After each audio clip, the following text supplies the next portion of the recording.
Welcome everyone to Successful Iranians podcast, and we have got an incredible guest today, someone who I've been a fan of, and is the one and only Omid Djalili. Have I got your pronunciation right? It's even though I'm half Djalili. Iranian. It's a Djalili.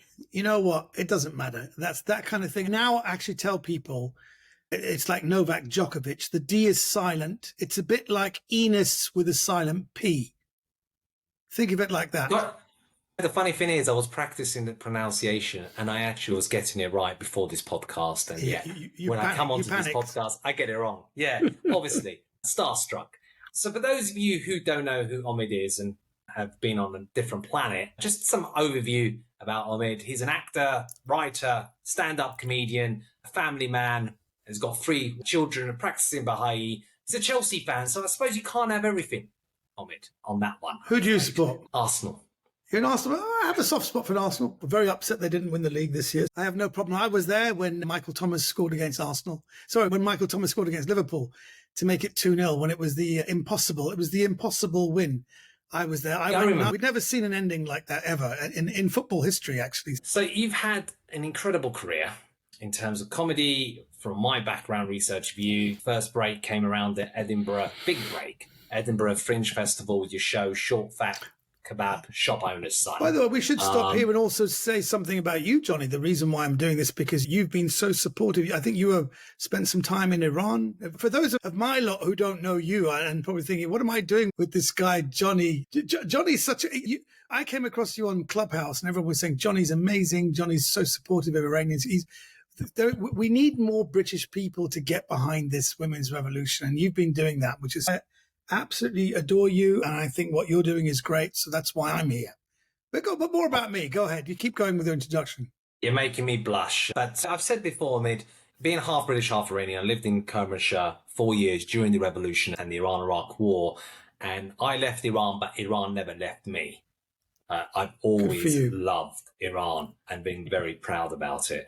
So for you, your career, you've performed among so many different countries, from Australia to the United States, obviously the UK, household name. You've had an HBO special. Sky Television picked you up on their Saturday night film premieres. You've also been voted by the British public in the top 100 comedians on a Channel 4 programme. Yeah, and actually...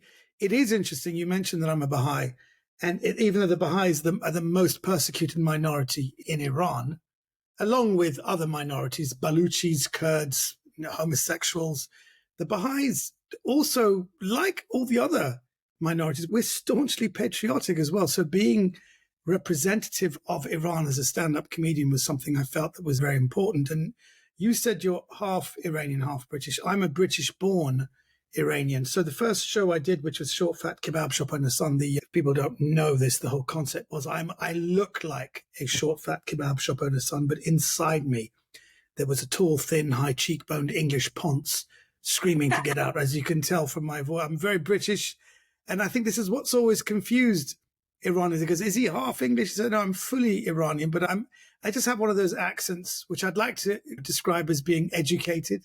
I do have a good education. And I'm very proud of my Britishness, but I'm also was very proud of being Iranian. So what I did was play around with people's conceptions of the Middle East. I felt that we were all dumped in. So I put on this accent, and there was all jokes about the fatwa on Salman Rushdie has been lifted, but on behalf of all Iranian dyslexics, we'd like to apologize for the death of Willie Rushton. Willie Rushton, wallahi, was an accident waiting to happen. And I actually put on a Middle Eastern accent. If you notice, that's not an Iranian accent, it's different. I felt the Iranian accent for comedy purposes was a bit ponderous and a bit slow, whereas the Middle Eastern was more direct, it was more strict. It was more straight to the comedy bone. Ya wallah, ya wallah. There was something about it that made me laugh. And so I've always been very patriotic. And then obviously that helped because we had 9/11. 9/11 happened, and then all of the Middle East was tarnished with this awful brush of terrorism. And actually, Johnny, what people don't realize is in the days where cancel culture wasn't even a thing, I was officially cancelled by dint of being Middle Eastern. I remember calling my manager. I said, this is 2001. By the way, I was the Time Out Comedy Award Best Stand-Up winner. And they'd put these shows on at the Bloomsbury Theatre, 28th and 29th of September. I said, have I got any gigs? He goes, the one on the 13th's gone. 15th, we're at the 15th, that's gone. I said, are they not having comedy? He goes, yeah, they don't want to have comedy. I found out later they did have comedy. They just didn't want me. And then I found out my whole diary was gone. That all of 2001, from September the 11th onwards, was cancelled because nobody trusted me. They didn't know me well enough. They thought I was a sleeper cell. They thought that he's going to attract new terrorists to the gig. So I didn't actually do any gigs. But then at the Bloomsbury Theatre, there's 2 shows as Time Out Comedy Award winner. We went ahead with them. I said, yeah, I'll do it. And bear in mind, I couldn't even leave the house. All my neighbours saw me very differently, and it was a really difficult time. So I did leave the house on the 28th of September, and I went to the Bloomsbury Theatre and basically did jokes to save my career, which has been very offensive for me when people say, oh, his career was made by 9/11. That is the most offensive thing to someone like me who was basically cancelled. I saved my career that night. And there was a great review by Brian Logan, who is, again, one of the toughest comedy critics. He wrote an amazing review, and I suddenly became a hero, a comedy hero. And then I went to the Edinburgh Festival doing a themed show about 9/11. It was called Behind Enemy Lines. And I got a Perrier nomination. Then I went to Montreal. I did a 7-minute set that everyone talked about, got a deal with NBC, ended up working with Whoopi Goldberg. So that night, 28th of September, was a game-changing moment in my life. But it was all because I was lumped in with, as all Middle Eastern people, even Sikhs, by wearing a little turban. There were Sikh people being killed in America around 9/11. It was amazing how comedy was the great leveler, and comedy helped me save my career. It's pretty fascinating. I didn't know that. That's one of the reasons why I've done this podcast, is to break down the negative barriers that some Iranians have gone through, and you're labelled as, from the Middle East, a bunch of terrorists and this and that. And not everyone is clued up. Not everyone is educated about Iranians and the Iranian culture, the amazing country and the amazing people that there is. It's to break down those negative barriers and to highlight the great and the good, such as yourself, this podcast. And it's important. Well, you're too kind. I think our DNA, as you can tell from the Iranians on the street right now, we're very brave and courageous people. And even within Iranian ethnic regions, there are some regions like Sangisar, which means stoneheads. And there's a whole bunch of stoneheads. Half of them were Bahá'ís, and they were all the kind of toughest people in the country. I have some relatives from there, and we have this bravery. So when I was doing comedy in 9/11, never forget, it was the Raw Variety performance of 2002, and I did a suicide bomber joke. I couldn't believe it. This is just a year after 9/11. And I said, I can't remember that. I think the joke was like suicide bomber schools. How does that work? There's actually schools now. Where's your bag? Oh, I left it on the bus. Well done, Gold Star. Well done, House Point. And nobody laughed except for Prince Charles. He went, Then everybody else laughed.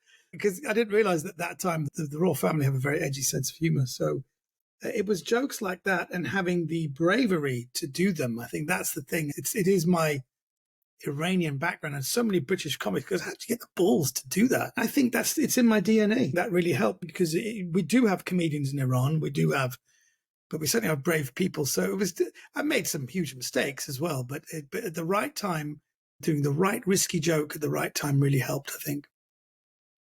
Yeah, I remember watching that. And you've appeared not just once, twice, haven't you, with Prince Charles? From my understanding, he's a bit of a fan of your comedy. 4 times, actually. The third time. The third time, I think I said to him, I've done the Royal Variety 3 times, and each time Prince Charles has been here. Now, to me, that's not variety. Give me someone else. Give me a King Carlos of Spain. Why has it always got to be this guy? So, yeah, I wouldn't say I'm a favourite, but certainly whenever I'm very humbled, actually, that whenever there's his 60th birthday or his 70th birthday, King Charles does seem to bring out, he likes his comedians and he likes magicians.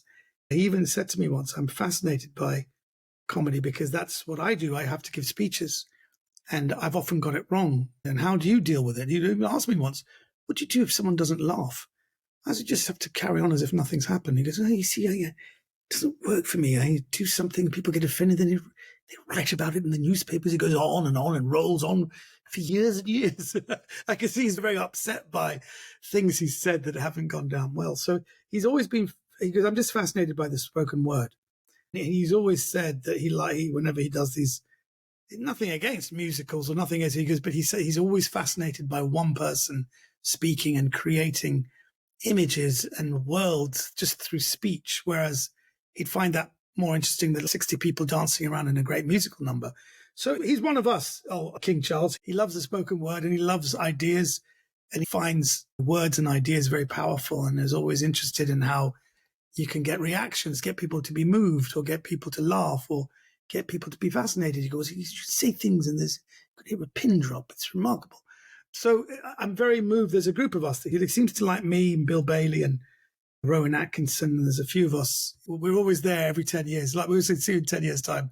So I did his 60th and I did his 70th. But yeah, he has a great sense of humor, I have to say. And the Queen, when I did the Queen's Platinum Jubilee, she was there because she'd heard there was going to be lots of comedy. And there was a Rwanda joke that I'd done the night before, which I didn't do. Apparently she goes, what happened to the Rwanda joke? He goes, oh, we cut it. Your Majesty goes, would you cut that? I came because I wanted to hear the Rwanda joke. And ITV cut it because they can't be seen to be commenting on governmental policy. But there was a massive laugh the night before. And then I think I mentioned something about thanks for choosing us over the state opening of Parliament, because she'd missed the state opening of Parliament. And it was a big elephant in the room. And so I just mentioned it. She put her arm up in the air like that, which it could mean anything. It could mean off with his head. Or it could mean look at the tits on him. I don't know. I didn't know what that meant, but it was certainly a moment, and they included that moment in the roundup. So it was a moment that went viral. Yeah, it was very good. It was a lovely experience. It's difficult sometimes to say King Charles because it was so long now for those of you outside of the UK. It was always referred to Prince Charles, and you have to check yourself, think, actually, no, King Charles. He's Back king. then it was Prince Charles, but it's King Charles, for those of you that haven't been alive now, and what happened with the Queen. Were you nervous in performing? No, do you know why? Because it's a really important point, because King Charles is, when we knew him as Prince Charles, he always came across as one of the lads. And because I was born and raised in Kensington, I saw him a few times. There was once he was sat in a convertible car just by Barker's of Kensington. I don't know if anyone knows, there's a crossroads. There's Church Street comes down and there's 3 traffic lights, and there was a lot of traffic. One hot July day in 1981, I was about 14. He was in a convertible American car with 3 bodyguards stuck in traffic, couldn't move. And I stopped because I could hear this chant going on, and the whole street was going, one Charlie Windsor. There's only one Charlie Windsor, one Charlie Windsor. And he just goes like that. He drove off. So there was something about him that was he was a very popular figure. So I never felt nervous. I felt nervous being in front of the Queen. I'd never really performed for the Queen before, but for still saying Prince Charles, but for Charles, because I know he's a comedy fan, and I know that when you're there, it means he's going to laugh because he likes his stuff. Yeah, I think and knowing that they have a wicked sense of humor is a big bonus. Were you always destined to be a comedian, Omid? When you were growing up, were you always funny? I always ask that of famous kind of comedians, etc. How did you really get into this? It's interesting. I never liked laughter. I remember people laughing at me when I was a kid. I was, when you're at school, they do show and tell, and somebody brought a pair of coconut shells, and the teacher said, if you clop them together, they sound like a horse. Who wants to have a go? People get up, cloppity clop, get a round of applause. And then I really wanted to have a go. And then when I did it, everyone started laughing, and I looked at the teacher, and the teacher was laughing as well. And I don't remember what I did. So a friend of mine said, I remember exactly what you did. I said, what did I do? He goes, you put coconut shells over your chest, and you said, look at me, I'm Raquel Welch in 1 million years BC. And I went around like that and started pretending to be a horse. I was doing crazy stuff. And the whole class was laughing because I think I'd just seen Raquel Welch in 1 million years BC, which is a film I'd never seen. I'd never seen a woman look like that. I think I was 6, and I couldn't believe there was a woman that looked so modern but couldn't speak, that she was meant to be like prehistoric humans. And it really made me laugh. I just thought it was really funny. So all my school friends said I was really funny, but I didn't really understand it. But I fell into stand-up comedy where I was taken to the Comedy Store in 1994. And someone said, you should do this. I said, you've got to be joking. I can't do that.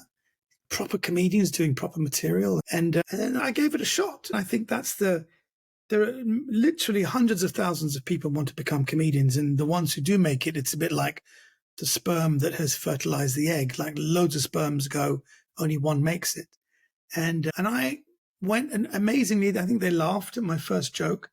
It's important now when you look back, you've got to have a very strong first joke.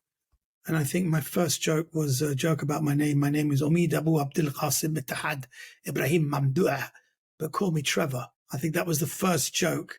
And then there was a big laugh.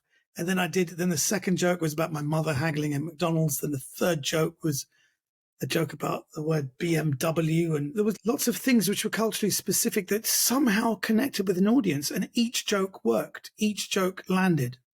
And then they offered me, they said, do you want to do this? I never really wanted to do it.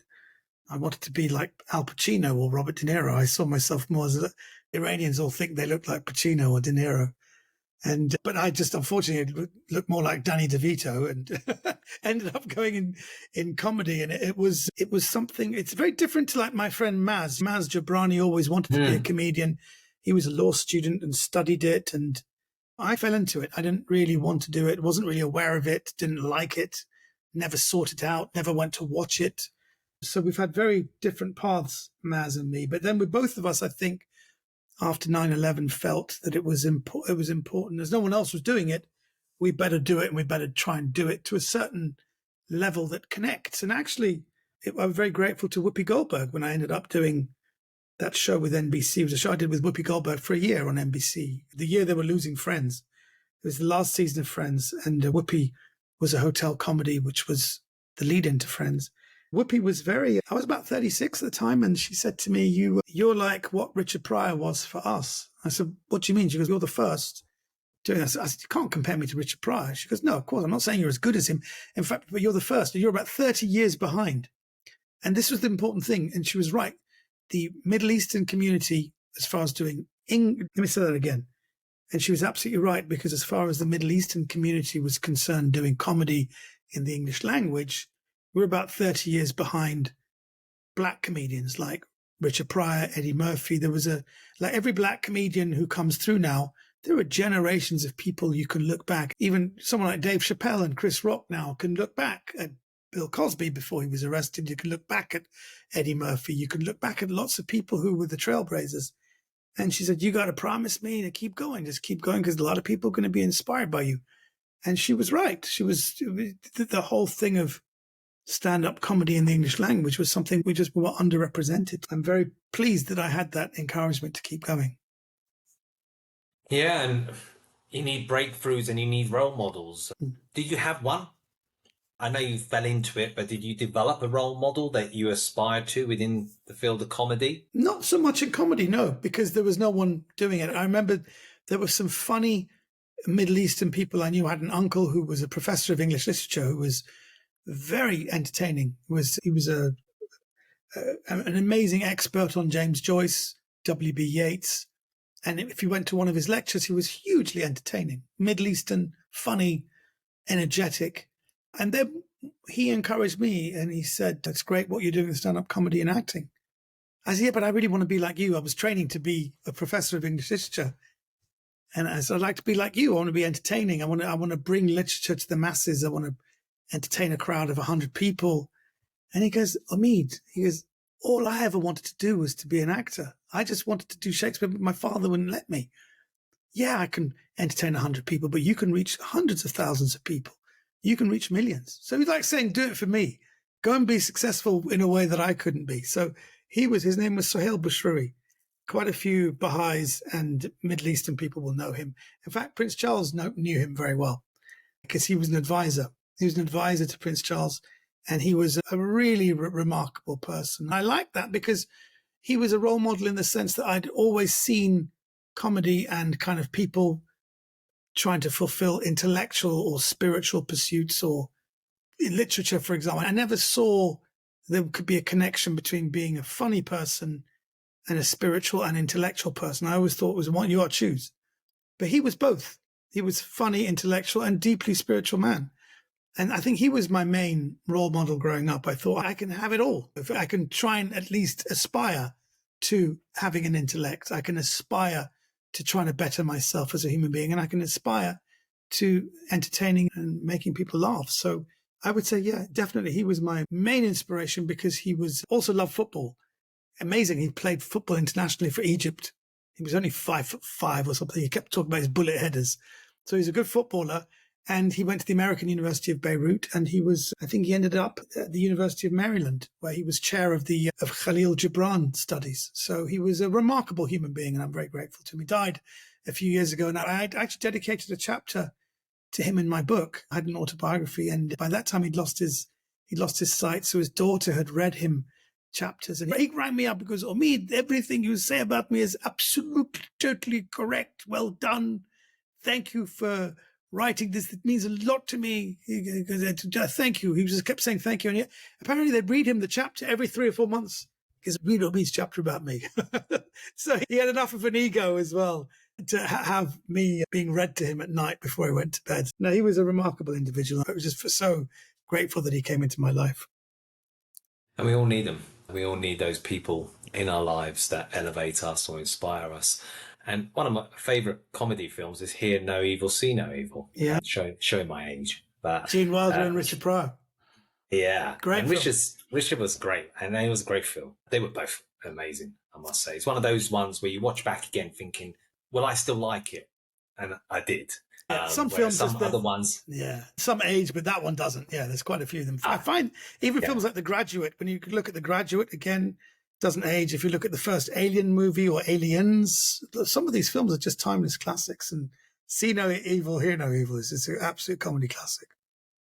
Yeah, and it's a nice little segue now into your acting career, because you've had this phenomenally successful comedy career, especially coming from born in London, but of Iranian origins, etc., and breaking that barrier. You've appeared in a number of films. I remember seeing you in Gladiator, one of my all-time favourite films. I've watched that 10 times. The Mummy, The World Is Not Enough, Alien Autopsy, Pirates of the Caribbean, you name it.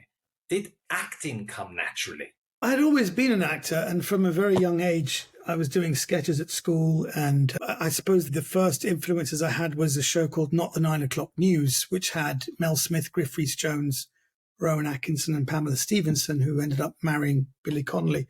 They did a sketch show on BBC, and Mel Smith, who must have been about 28 or 29, came to my school to watch a school play, and I was only 15. And he came backstage to tell me I was really funny, and I should think about it. I should think about going into acting. So I'm, again, very grateful to Mel Smith, who, if anyone knows Mel Smith, was one of the most naturally funny people in Britain, certainly in the 80s and 90s. And so I always wanted to act. I always did act. And then it was only an epiphany I had at the Edinburgh Festival, where I did a one-man show that won an award. And nobody was watching it. I was averaging 6 people a show. And I said, how can I do a show that's winning awards and no one's coming to see it? They said, what you need to do is get on television. You need to be a name. That's how you sell tickets. I went, so that to get people to come to my theatre shows, I've got to get well known. Because all at least do stuff on telly. So then I went and got an agent. It all happened very methodically and systematically and quite organically. But it was all because I felt I had something to say in my theatre shows. I had one-man theatre shows, which had comedy in them. And then I went to see a comedian, a good friend of mine, actually, called Dominic Holland, who's now his son is Tom Holland, who plays Spider-Man. So Dominic Holland was the first comic I paid to see at the Edinburgh Festival. He was totally sold out. And I said, how do people even know him? He goes, he did a radio show. He did just through radio? He goes, we also did the BBC stand-up show. There was a BBC, he did a set. I watched it. It was only 4 minutes long. And that was enough to sell out his whole run. So I thought, I've got to do this. So how do I become a comedian? So I went to watch, and I ended up being mentored by a great comedian called Ivor Dembina, who was Jewish. We did a show called Arab and the Jew. Yitzhak Rabin got shot in November 1995. So we did this double act together at the Edinburgh Festival. And I was very lucky because he was much older than me, and he was at that age where he wanted to mentor. I was in my 30s. I think I was about 31 by that time, 30, 31. And he really mentored me and helped me write material and said, look, if you want to be a comedian, this is how you do it. You've got to write your own material. And that's how it started. So the whole idea was to get people to come to my theatre shows. So that's how I fell into stand-up comedy. I know it sounds very naive, because a lot of people now have career plans and they have agents. I just thought, oh, God, why can't they just come and see my show? My shows are really good. Why do I have to play the fame game? And that's very different to being I never wanted to be a celebrity. That was the thing. I just wanted a bit of notoriety so people would come to my shows. And that's what happened, which was wonderful. And then when I did The Mummy, I'll never forget, I walked into the audition and I'll never forget, there were 3 pages and I only had lines on 2 of them. 1 line on the first page, nothing on the second page, 1 line on the third page. And Stephen Summers, when it finished, he goes, okay, Omid, we're going to do that again. And this time, I said, sorry, are you going to give me notes? He went, yeah. He goes, you actually want to direct me? I've only given 1 line and 1 line. He goes, that's as best as anyone's ever going to do it. And he said, what do you suggest we do? I said, you know what? Let's just forget the script. I'll do the character for you. And I did the character. From there and then. He goes, okay, you're hired. And they took me, and it was all very normal. And then I actually told them off. I can't believe I did this. I said to Stephen Summers, I said, your script, I said, it's a good script. Okay. But you don't know how to write for Middle Eastern people. What you've written at best is 1-dimensional. It's not even 2-dimensional. I have to work hard to make this into a 2-dimensional character. You're never going to get 3-dimensional. I said, why don't we do? And he went, okay. And he rang me up. I would never forget. I was living in Hounslow in a little kind of housing association, 2 up, 2 down. And he rang me from LA. He goes, what we're going to do with you, we're not going to write you any lines. You just improvise. And 9 times out of 10, I'll tell you that's rubbish. Don't have a thick skin. Don't be offended. Just keep throwing stuff at me. Now and again, something will stick. We'll keep it and I'll get the credit for it. Meaning he will. I said, okay, fine. So in that film, I just kept doing nonsense, just kept talking. To give him credit, there was a few lines in the film I did say that were written by him, but the rest of it was just me arsing around and him actually taking on board that Hollywood at that time didn't know how to write for Middle Eastern people. And still there are people who are offended by my character, but it was better than what they had on the page. So I went into it a little bit older, a little bit more thick-skinned, and a little bit guiding them because they never really had that. Most people are actors, they just want to be told what to do. But there I was on my first film telling them what to do. So it sounds arrogant, but actually it was what they had encouraged as well. So I have to give Stephen Summers a great deal of credit for doing that. And also there was a guy called Lawrence who was the Universal Studios rep who was there. And on the first few days, they wanted to fire me. And because the Russians were going to LA, there was, why is this? That character's not meant to be funny. We've already got the funny guy. Benny's the funny guy. And this guy goes, I like him. He entertains at dinner. He's entertaining. We want to keep him. We'll have 2 funny guys. We'll have 2 funny guys in the movie. So Lawrence saved me in the movie. Every producer in Los Angeles wanted to get rid of me in that film. But he kept me alive because I was fun on set and I was really entertaining during dinner. That's why they kept me. You've got this natural, what appears to be this natural confidence, also humbleness to you. Maz Jobrani as well, I was saying to him. He's a humble guy, lovely guy. Yeah, he's a humble guy and everything. People, I think, draw towards individuals like that. I was talking about Rafael Nadal in tennis, the same, yeah. Extremely talented and so successful, but yet so grounded, so humble.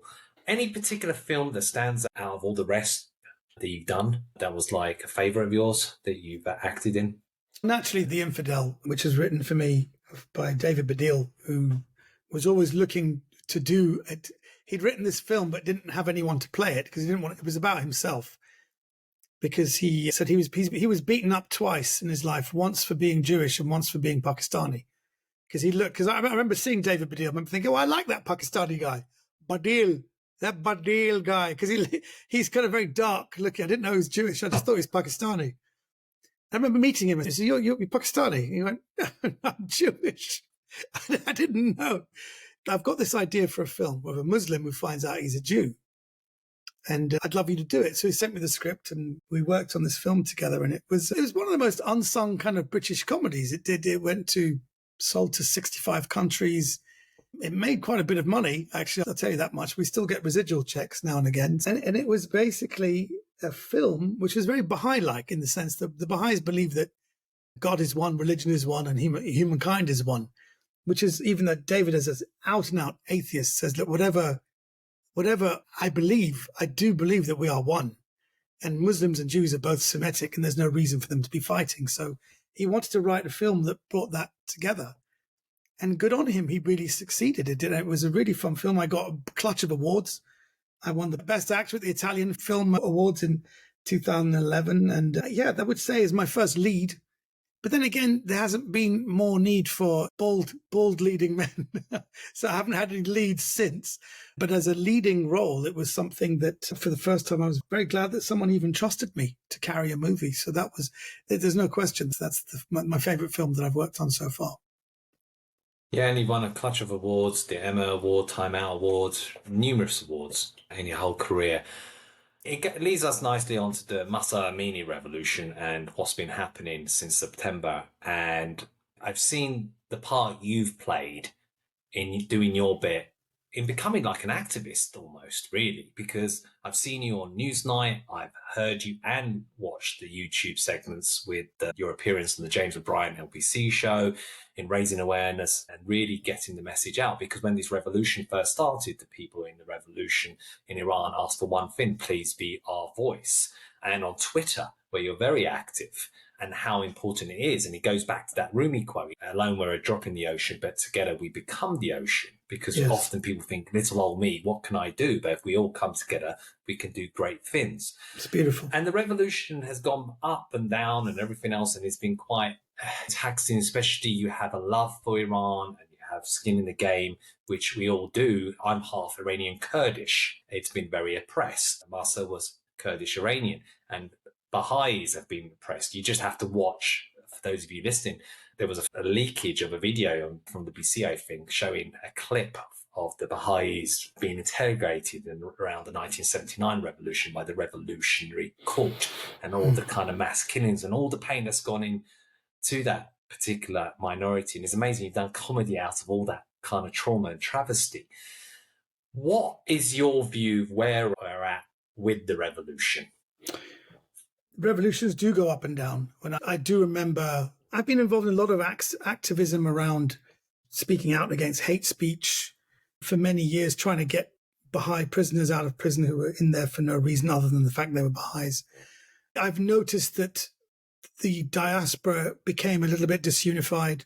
The tribunal, which had a bunch of people, a couple of them, Hamid Esmailion left, Nazanin Bonyadi left, and there were reasons for this, which I'm not too clear on, but there did seem to be something that we were getting fractured.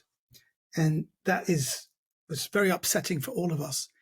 But then pops up a campaign which has struck me at my very core, because it's probably the reason why I'm involved in all of this right now. Because there's always a reason that pushes people. And from my first post about Mahsa Amini on the 20th of September, and I've been obsessed by this. I look at my phone every single day. I must tweet about 7 or 8 times about it every day. And then there's this campaign. It's called the Our Story is One campaign, which I think is bringing people together. I think it's potentially game-changing. It's a reminder of the brutality of this regime, where on the 18th of June, 1983, 10 Baha'i women of Shiraz were all hanged, one by one, all in front of each other, for the simple fact they were Baha'is, and they were given the choice to recant their faith, just told to leave this apostatized faith, and they didn't. And they stood up to the regime, and they stood up for belief. And the youngest was a girl called Mona Mahmoud-Nejad, who at school was asked to write an essay about what are the freedoms in the Islamic Republic of Iran? And she just said, there are no freedoms, not for me. I'm a Baha'i. I'm not free to practice my faith. I'm not free to express my views, and I'm not free to have my beliefs. And this was picked up, and so she was arrested, kept in prison, and her father was arrested. Her father was killed 3 months before her. And the way they're treated in prison, all these people, that they're raped before they're beaten, they're going to kill them anyway. But they were never going to recant their faith. It's such a huge thing, because what you're asking me to give away my essence. And they said, look, just say that you're not a Baha'i and we will release you. She goes, but my heart would still be a Baha'i. It doesn't make sense. She goes, then we'll rip your heart out. What then? She goes, then my heart will say I'm a Baha'i as well. It will shout the name Baha'u'llah, which is the name of the Prophet. So this is a story that really affected me. It happened when I was 17. Mona Mahmoud-Nejad was the same age as me, 20 days older than me. We were born the same month. And it really struck me, because it made me think, what is this faith that 10 women were prepared to die for? Because they died for their beliefs. That's what happened. So it made me think, what is this faith that I was born into? I really had to look at it. Because if someone tells me now, give up your faith and you can live a free life, most people say, oh, who gives a shit? You do what you like. Yeah. Who cares? You can say if you lie, I lied. I don't care. But for these 10 women, and it wasn't just one or two, and they weren't religious zealots, they were normal people, all of them very patriotic Iranian women who are involved in their communities. Mona was a children's class teacher, just wanted to raise the capacities of children. They all said no. So what were they scared of? It made me think, what is the Islamic regime so scared of the Baha'i faith? What is it that it's that they have to kill these women? They have to kill them, Johnny. It absolutely eviscerated me. So when I was 19, I didn't hear about it. 2 years afterwards, I remember there was a pop video about it, and the two Canadian guys who made the video, they came to the Baha'i Center and they talked to us about it. And I loved the movie. There was an actor in it from The Godfather was in it. I thought this must be really something. And then it was 1987 where I really connected with the story of the 10 women, and I became a very committed human being, I would say, a committed Baha'i, because the Baha'is just are working for the betterment of the world. That's all they want. Baha'is don't want you to become Baha'is. They just want people to help us transform society, where there are certain ideas the Baha'is have to change society, that God is not 1, 2, 3, or 4. God is one.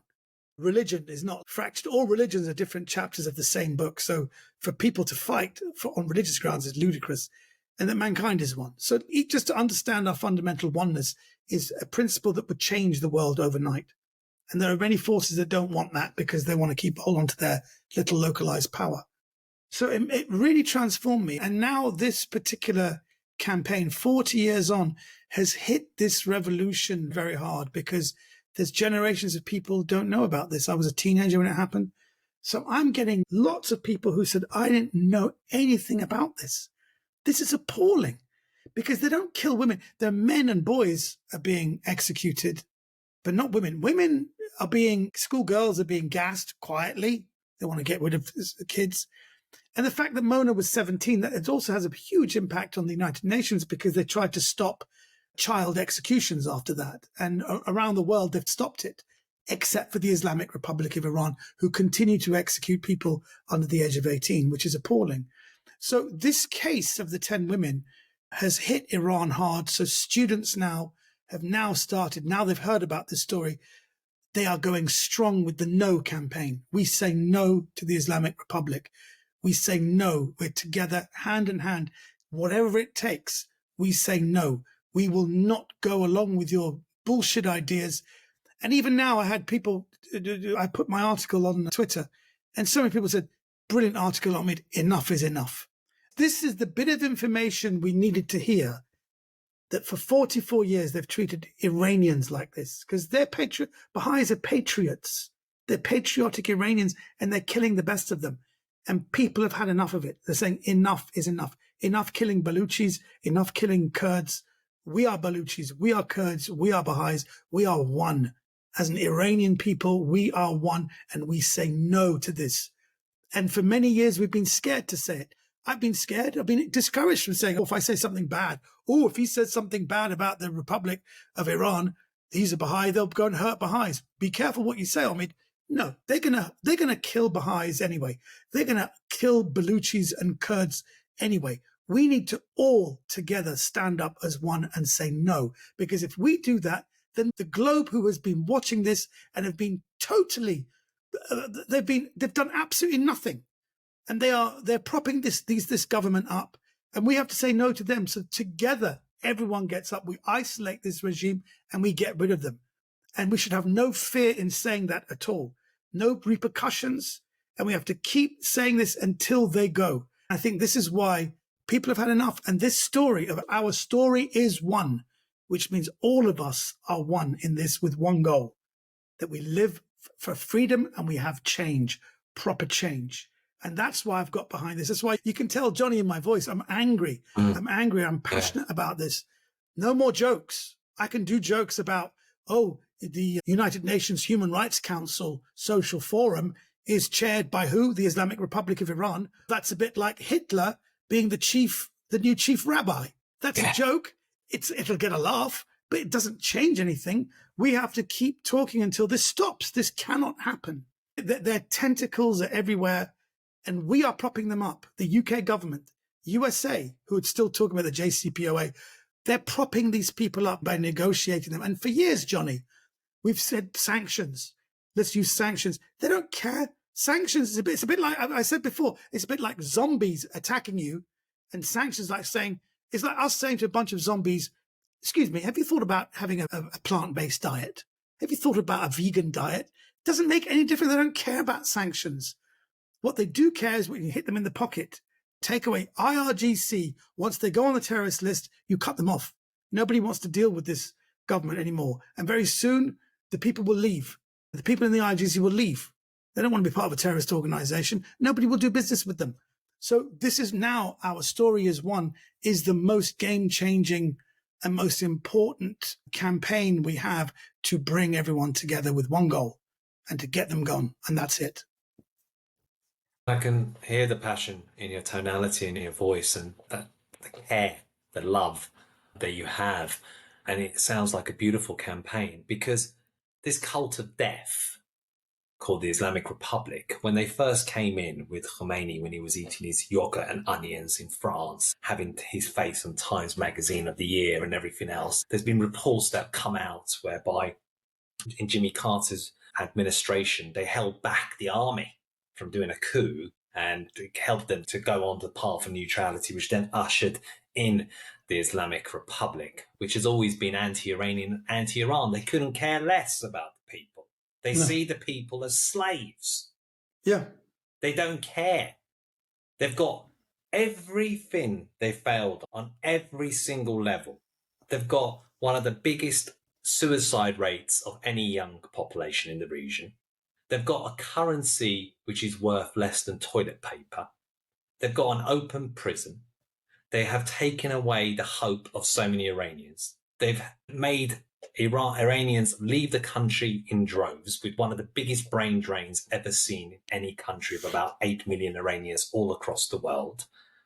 They have basically subjugated the people through their lust for power and money, whilst their kids holiday in the West, whilst they drive Ferraris and Lamborghinis, or holiday in Capri and go out in fancy restaurants or go on Instagram. But the people are not allowed to go on Instagram or Twitter. Oh no, God forbid. And then they preach, we're a people of religion. But yet any other religion, they subjugate and they create such a fear climate, because that's the only thing they're good at. They have a PhD in psychological warfare of the people, but the people are seeing through it more and more. But it takes courage to have freedom in the end. You can't just claim freedom, got to practice freedom. And with this regime, they have played smoke and mirrors with countries in the West. They've had Zarif the liar before, the foreign secretary, going around with his smiley little face and speaking eloquently, and bewitches the other powers. And maybe we could deal with these lot. We've got the more fluffy face. Now we've got Amir the liar, which is the new foreign minister, going around spouting their nonsense, and the hypocrisy and what they say, it makes your blood curl. And we've got to call it out, because what they've really banked on is that people both inside and outside have lived in fear. That because people want to go back to Iran, have got family in Iran, and think, let's not talk about politics and everything else. And the diaspora has been politically stayed away from these things, either through pain or trauma or fear or other things that they feel they're going to lose. But this revolution united the diaspora more than I've ever seen it before. Yes, we've gone through some difficulties of late in terms of different voices happening and some disappointment here and there. But generally speaking, it has. And I think where they get away with it is that people don't call out their bullshit, the tortures they've done, the mass killings they've done, the fact that in 2019 they killed 1,500 people in 3 days in the month of Aban, the fact that in 2009 with Nether Sultani, and the killings and the tortures and the rapes and the gassing of schoolgirls. This Khamenei is the modern day Hitler. The IRGC is the equivalent of the SS. And the problem is, with countries abroad, they're either complicit in keeping the regime, or they're willfully ignorant and don't value an Iranian life. sometimes you think if Iran was in Europe, it'd be a different situation, a different scenario. What? Because we're in the Middle East, we have to be labeled in a different way. We're somehow less of. Yet human rights came from Cyrus the Great, and it was the cradle of civilization. People forget all those things because you get labeled, you get stereotyped. And it's people like you that have a bigger platform and others that can help with this. And I know you're going on a show, aren't you, with Piers Morgan to talk about this more. And it's important to go on shows like this because it comes down to a really good article that I've seen, or YouTube video. You should check out, anyone listening to this and yourself on this. It comes from The Economist saying, what are the ingredients to have a successful revolution?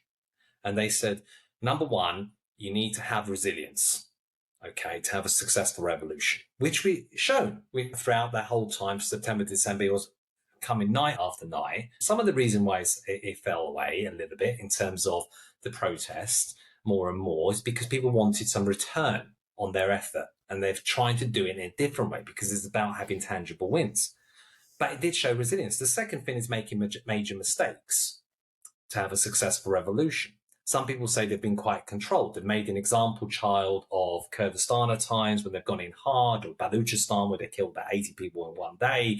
And then you've got to see it from a picture of, they used to talk about the Shah coming on TV saying his major mistake was when he said, I hear the sound of your revolution. And the mullah said, that's when we knew we had him. We sensed blood or victory. The third aspect is to have other countries' international support. And that's where it's been sorely lacking, because this virtual signaling and we stand in solidarity and we support the people in Iran. You hear about backhanded deals that are going on or so-called going on with the Biden administration, or you hear someone cutting their hair and the next minute you see them in Iran with pictures of them in Twitter and stuff like that. The breathtaking hypocrisy is unbelievable. And then the last aspect really is to have leadership. And that's where some of it has been difficult, because what was a strength on the streets in not having leaders, it was neighborhood to neighborhood, became a little bit of a weakness moving forwards. I don't know, what's your thoughts about all of that in terms of the revolution? You've said quite a number of things, and they do go up and down, but the people like in Zahedan, where they still every Friday come out, and actually we saw this Friday there was a total internet blackout, so we only saw one or two videos coming up, but they were on the streets, very strong. As far as a revolution is concerned, this is what concerns me, is in the future, my Bahá'í upbringing says that mankind, we're growing a bit like a child, and we're in the child's the turbulent adolescence. We're not quite there yet, because had we been a proper humanity, once we'd seen this regime, all the governments in the world would rise up, and they would liquidate, or they would not liquidate, but they would disarm this particular government and get rid of them, because when they're treating people bad, you make an intervention. But we're not there yet, and that's fine.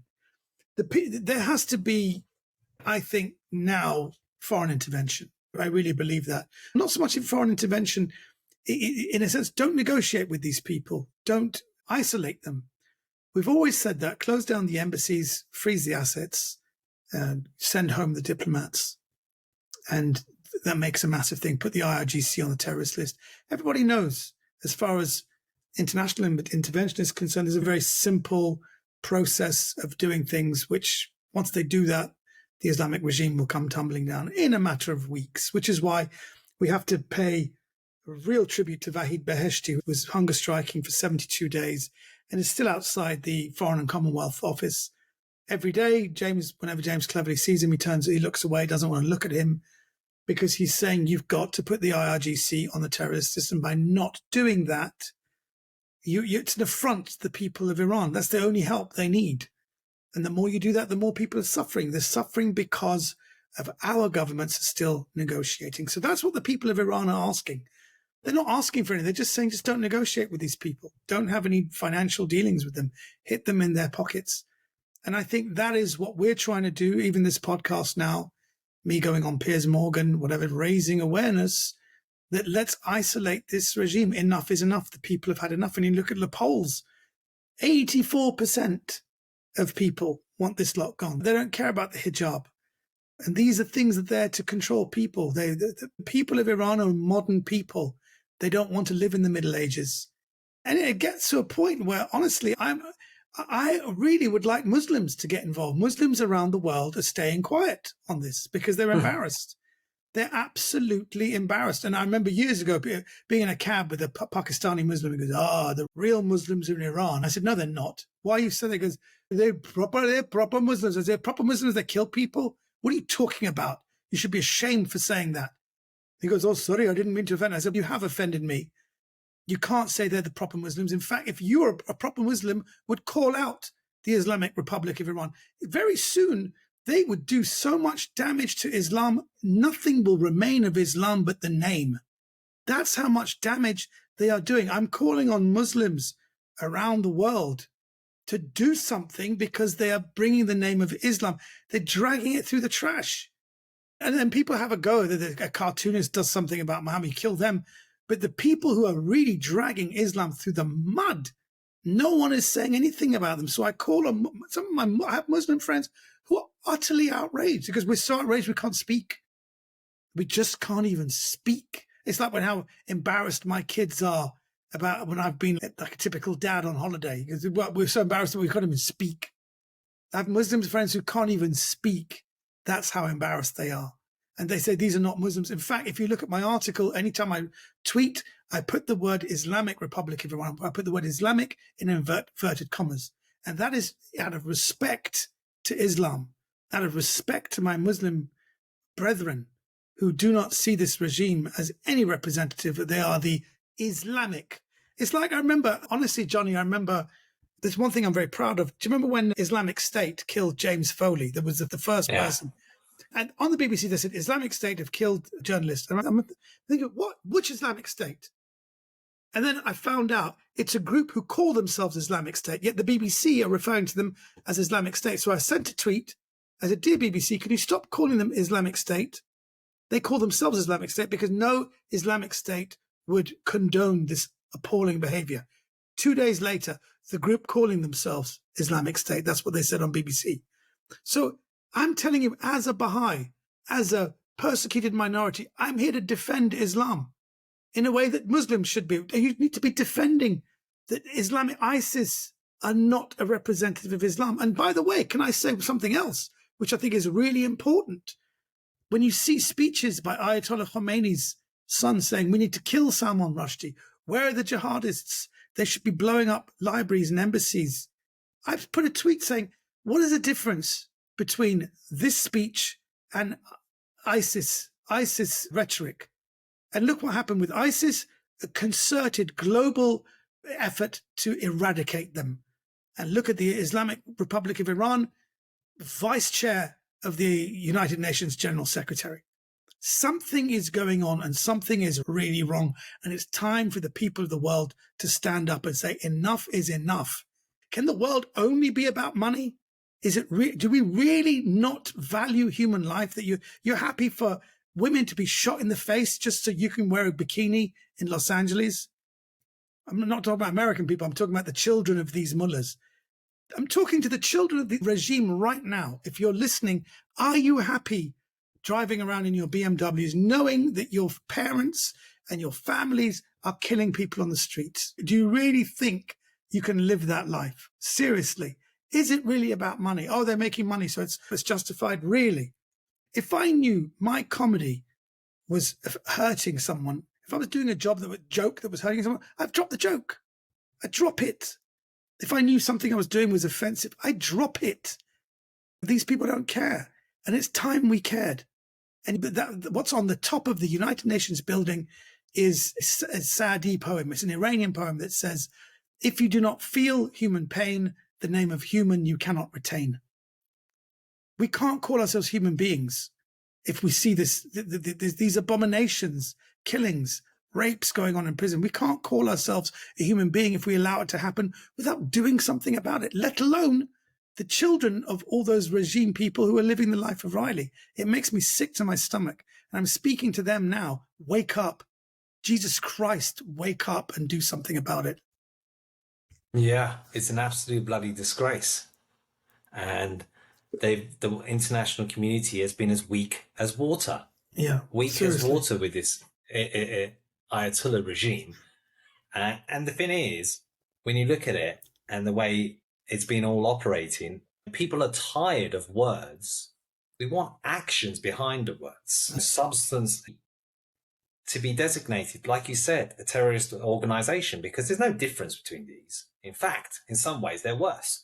And yet they make excuses all the time, all like the Borrell guy in the EU. Just because you don't like them doesn't mean you can actually class them as a terrorist. But let me tell you this, Johnny. But Johnny, listen, this is very important. And I think it's important for everyone to know that in 1999, when Slobodan Milosevic was declared a war criminal, he didn't think for 1 second he'd be at The Hague. He didn't think for 1 second. But what do? After a quick series of events that went against him, he was put on a helicopter, was taken to Bosnia-Herzegovina, then flown to The Hague. He was put on trial, and then he went to prison for 6 years, and he died in prison. He would never in a million years have thought that would happen to him. And Ali Khamenei doesn't think for a second, they don't think for a second that they will have to face an international criminal court, but it's going to happen. And the sequence of events that will happen so quickly they won't even realize it. But we have to be prepared and we have to be ready, because these people have 1,000,001 crimes to face. And by the way, on Twitter, on Instagram, every single one of these crimes are being recorded, and they will have to face each one, which is why we want the IRGC on the terrorist list. Because if you remember the Nuremberg trials, the people who were on trial, they were the leaders. It wasn't the soldiers. The Nazi soldiers were free. It was all those, Himmler, Goebbels, all those people, everyone at the Nuremberg trials. I can't remember exactly who was there, which names were there, but they're the people they're going after. So it gives the members of the IRGC an exit strategy. What I hear from Vahid Beheshti, there are thousands of them are desperate to get out. The families are not happy that they're part of this organization, and we've got to give them an exit strategy so the international community can really help by putting them on the terrorist list. Totally agree, because the rank and file, they have a lot of the same concerns as the ordinary Iranian man and woman. They've got hyperinflation, where prices start off one part during the course of a day to another part, just have bread on the table and just the normal basics. And there's now a lot of feeling within even the ranks. I'm not talking about the mercenaries that they get from Afghanistan or Yemen or all these other areas that they hire in. And the Iranian rank and file soldiers, yeah. Yeah, the Iranian rank and file soldiers. And they're getting a lot from their own families. There's shame involved in what's going on, because a lot of them are questioning, thinking, why are we even doing it for these guys, even if we can't even feed ourselves, our own families? Because at the top, yeah, they've got lots of money and they've got secret accounts and charitable foundations and you name it. But the rank and file don't. And I think it's getting to the point where they're saying that the new wave will be those of the masses, the hungry masses, and even their own side in terms of the rank and file slowly turning against them. You had that Ceausescu moment. I would love to see it with one of those main that's how it's going to happen, actually. Yeah, like Soleimani or someone like that doing a speech and they all boo him and everything else, because they need to have jeopardy. I've always said they need to have jeopardy. They can't feel like they can just get away with it. That comes through a campaign of pressure. The diaspora keep going with these peaks and troughs because it's difficult. You get revolution fatigue. People have to go again, etc. You remember the lost battles where you feel like, here we go again. Are we going down the same path? Because it boils down to two things. How much do you believe in it? And the price to pay. Unfortunately, there's going to be a price to pay with these people. There is. Either economically it crashes and they've lost all legitimacy. The more people wake up across the world and realize that they've completely lost legitimacy, that it's complete chaos there, that there's a lot of people doing their own thing. And why would I say that? An indicator is gassing the schoolgirls. There was some in that regime that didn't want to have to do that. But because they're doing their own thing, because Khamenei's getting weaker in terms of his power and those around him, that they formed like what's called the National Security Council, where he got Mojtaba Ihsan and others, etc. There's pockets going on. But because they all stick with him thinking, you know what, because for the last 30 or so years, you've been on the winning side, etc., we'll keep with you because if you use that dice analogy, we're on about 4 or 5 out of 6. If we go the other side, we might go down to a 1 or 2 or 3. So there has to be an exit strategy with some, but others that have got their hands in blood, that have really caused pain and suffering, they do need to face the ultimate price in terms of justice, because on those who have caused such harm is cruelty to the innocent. But at the same time, you have to box clever in what's going on. So for me, and for others and everyone around the revolution, people think, oh, it's gone quiet. Whatever happened to women life, freedom, and etc.? No, Yes, it's it's still gone going quiet. on. It's still going on because to anyone, watch the YouTube videos. See how many women with no hijab in Tehran and other areas in Kermanshah, etc. It's very important because there's 3 pillars to the Islamic Republic: death to America, death to Israel, and the hijab. You take one of those legs away from the table, you weaken. And I agree with you. I've always felt that if you push hard enough and collectively, in terms of a unified fashion, you'll find that actually it's very hollow behind that shell in what's going on, because a lot of them don't even like each other. There's a lot of kind of jealousy and this and that, but they stick together because they think, I better stick with you because I'm better off with you. And until we break that, then we'll see victory. But as we're coming to the end... It's true, but I just want to say there's one thing. I've not seen a single member of that regime that I thought was interesting, charismatic, and can even speak proper English. They're all the most idiotic, the most appalling. I wish there was one of them I could say, at least he's got some charisma. No, nothing. They have nothing there. There's nothing between the ears. They're all unconscious human beings just surviving, and they're parasitical. And we're giving them a chance. At the end of the day, the people who, amazingly, it's the Bahá'ís who are being killed, but the Bahá'ís are saying, let's be lenient with these people. Give them a chance. And I think that chance is gone now. I think it's gone because there's nothing there between the ears. We call them zombies as a joke, but there really is nothing there. I've met some of these people. I remember I've talked to some of these people 20 years ago who said, oh, here, you won a comedy award. What is that? And they started talking to me. And as a joke, I said, there's nothing between your ears, is there, mate? They said, what did you say? I said, you're so stupid. Didn't you hear what I said? Someone pulled me away because he works the embassy. He can have you killed. I said, he's not going to have me killed. He's an idiot. He's just an idiot. And then the guy then still came and asked for my autograph, which is amazing because I was a Perrier nominee and he wanted to get my autograph. But I just said to him, there's nothing between your ears. There's nothing. You people are, how you've held on. That whole thing led by donkeys. Iran is lion. Iran are a bunch of lions led by donkeys. And this is the status quo that has to stop. Sorry, I know we're coming to the end now. If there was one I liked, if there was one person I'd liked, I would hold on to something. I say, maybe they can change. Maybe you can turn shit into shinola, copper into gold. But no, there's nothing there. Absolutely nothing.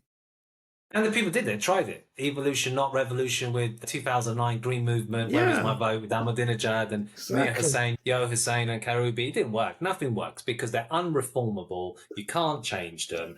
To use a British expression, they couldn't organise a piss up in a brewery. It's just the way they're incompetent to the core. You just cannot negotiate with these people because what they want is to blow up the world. They want to take this international jihad around the world, and you cannot negotiate with this. This is why sanctions. I remember Reza Pahlavi said it really well. When you have sanctions, it's with the idea that people will change their behavior. We have seen no behavioral change in 44 years. This is why our story is one. When they killed those 10 people, 10 Iranian women were hanged, and you think, wow, has anything really changed since then? No, and they haven't. So they won't change. It's time for them to go. Absolutely agree. And it's just my final thoughts on it when you talked about the region and why they're not up in or standing with the people and etc. Because a lot of the GCC countries don't want to see a great Iran, an incredible Iran, which is what Iran would be. The culture, the history. You forget the 4th largest reserves of oil in the world and the 2nd largest reserves of gas in the world. Forget that. The biggest asset that Iran has is Iranians, highly educated and everything else, very entrepreneurial by nature, etc. and you unleash that, what an incredible Iran there will be, and what an asset to the world that there is in that country, in the people, because Iranians are such an people that love to laugh, party. They love to see the light. Instead, they've been in this dark tunnel for 44 years of misery and pain from a regime that loves nothing but misery. And the problem with misery loves company, and we need to break that chain here and now. That's very true. As we come to the very end, and I want to thank you for everything that you're doing, your activism and stuff, because there is always a little bit of a risk or anything else, but anything that someone does, especially with this regime, especially how they've been going for people, trying to do attempted assassinations. We've seen Iran International being moved to Washington, etc. And your bravery and your courage in doing your bit, I just want to put my hat off to you. If I have my hat on, I don't, with this podcast. Thank you for that. How can people reach out in terms of more about your article or anything else you're doing or anything you want to highlight, or as we come to the very end of the podcast? I think definitely Twitter and Instagram are my two social media platforms that I've tried to be as active as possible.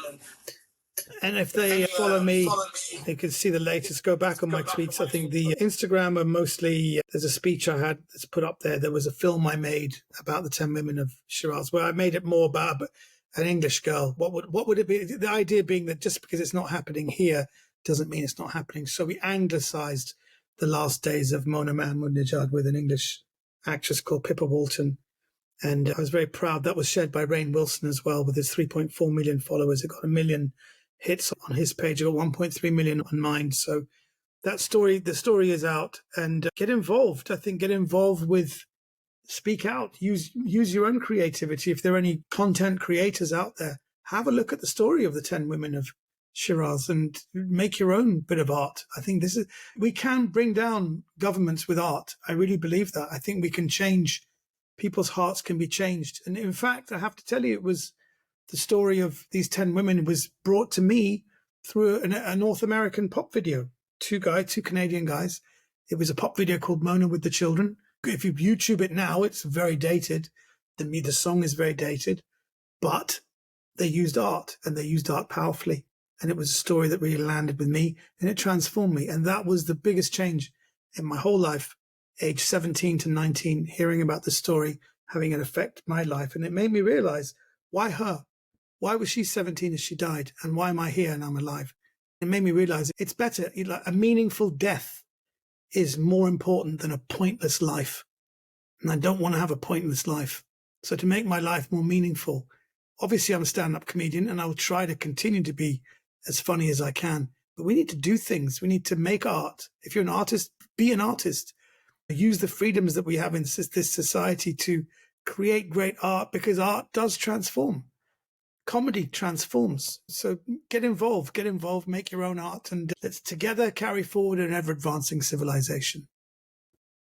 Beautifully put. And is that quote, isn't it? It's better to live one day as a lion than 100 years as sheep. In the end, you want to have that kind of difference in terms of your life. I want to thank you for not just being a successful Iranian, not just being an inspiration, but just a thoroughly good human being that's consistent. You're always there. You're always doing your bit. And yeah, it means a lot. And I think anyone listening to this podcast, so I want to thank you for your time on appearing on Successful Iranians. Thanks for listening. Thank you. That was great, Johnny.